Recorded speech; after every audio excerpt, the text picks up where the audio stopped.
যুব মোर्चा उत्तर बालेश्वर सभापति फाल्गुनी पाणिग्राही 19 मंडल प्रथम सभापति भाव प्रवास सारी जो युव मोर्चा राज्य सभापति अभिलाष पंडा संबर्धित करते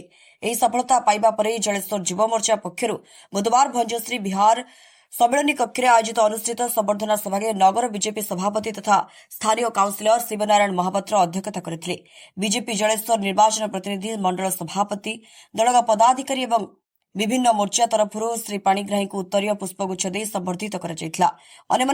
महिला मोर्चा राज्य कार्यकारिणी सदस्य इंदुमती गिरी समरकरण वरेन्द्र परिडा विश्वभूषण दास अनंत दास देवजानी अंडिया प्रमुख जोगदे फाल्गुनी पाणिग्राही कार्यकुशलता और दृढ़ सांगठनिक नेतृत्व संपर्क में भूयसी प्रशंसा करी मार्गदर्शन लगी कार्य करने को आह्वान देते। भारतीय जनता पार्टी पक्षर यह कार्यक्रम आयोजन कर अंजन दास मनमोहन आचार्य सत्यव्रत पंडा रंजन पाल निहार रंजन दास वासुदेव हुई रंजन सेठी रामकृष्ण माझी रंजित पात्र हेमंत दास नमिता दास मुक्ताराणी पाल माललिता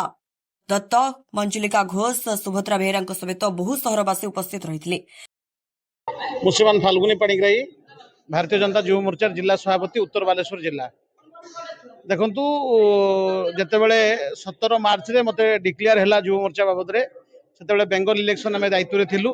परवर्ती समय कमिटी निर्माण पूर्व यशस्वी राज्य सभापति अभिलाष भाई निर्देश रे जे जिला सभापति प्रत्येक मंडल को प्रवास करेंगे से आधार रे तांको मंत्र रे मु ए उत्तर बालेश्वर नूतन सांगठनिक जिलार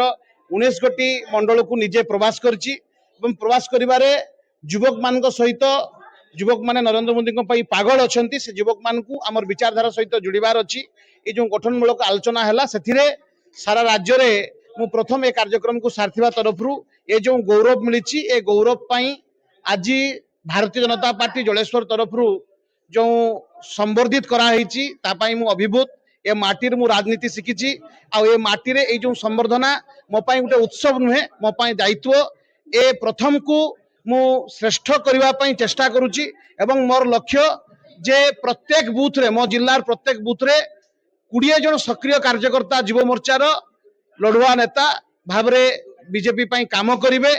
जेतेबेले ए कार्यक्रम पूरा हबो प्रत्येक बूथ रे 20 कार्यकर्ता हबो सेतेबेले जाई मोरे दायित्व सठिक संपन्न हबो। तेणु आज मु समस्त पाखे चिर ऋणी आ समस्त धन्यवाद दूची। बालेश्वर जिला प्रतिनिधि ज्योतिरंजन पट्टनायक रिपोर्ट स्वतंत्र ओडिशा लाइव।